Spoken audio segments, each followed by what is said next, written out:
amat nih. Banyak mobil, pulang ke rumah aja deh.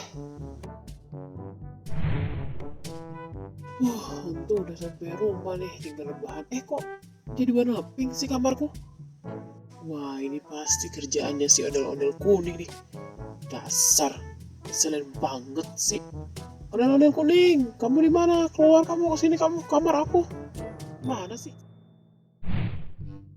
Ada apa kamu teriak-teriak ondel-ondel biru?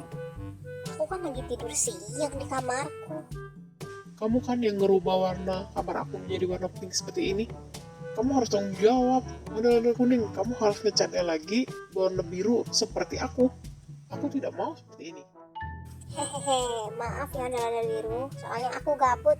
Ya udah, nanti aku rubah lagi warna biru ya kamarnya. Iya, aku nggak mau pink seperti ini. Seperti perempuan. Kalau ini kamarmu, ya udah, nggak apa-apa. Tapi ini kan kamarku, ondel-ondel kuning. Kamu benar-benar iseng.